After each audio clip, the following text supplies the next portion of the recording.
সুবহানাল্লাহ। আমি এক বিয়েতে গেছি, 5 মিনিট কোন রকম, 5 মিনিটও হবে কিনা যায় না, 5 মিনিট বহু কষ্টে অপেক্ষা অবস্থান করে তাড়াতাড়ি করে যান বাসায় চলে আসছি, খাওয়া দাওয়া থুইয়া। বলে যে খায়া যান, আমি না ভাই খাওয়ানোর শখ নাই আমার, ভাই মিটে গেছে ভাই, বাইরে চলে আসছি। কারণ পরিবেশ এরকম যে সেখানে একজন ইমানদার মানুষ বসবাস করার, বসার মতো, একটু সময় কাটাবার মতো কোনো সুযোগ। যুবকরা বিয়ে জীবনে কয়বার? একবারের বেশিও সুযোগ আছে ইসলামে, কিন্তু একবার করতেই তো অবস্থা খারাপ।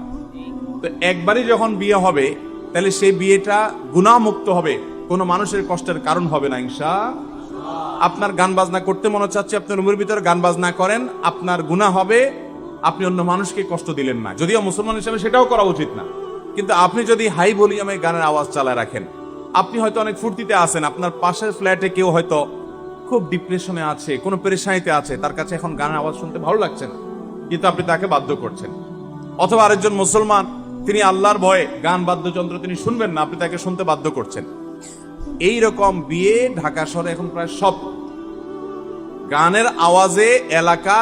এখন তো শুধু বিয়ে না, আকিকা হয়, এমনকি আপনার ওই যে পোলাপানের জন্মদিবস, কয়দিন পর পরই এর জন্মদিবস, ওর জন্মদিবস, এরপরে শুরু হবে কয়দিন পরে নিজের বাসায় যে বিড়াল পালে, যে কুত্তা পালে, ওইগুলোর জন্মদিবসেও শুরু হয়ে যাবে এই সমস্ত ডেক্সেটের গান আওয়াজ।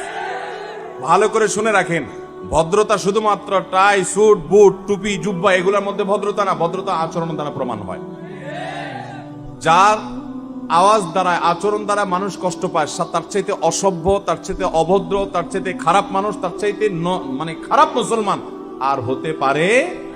যুবকরা প্রতিজ্ঞা করবো তো ইনশাআল্লাহ যে আমার বিয়েতে কোনো মানুষের কষ্টের কারণ আমি হতে দেব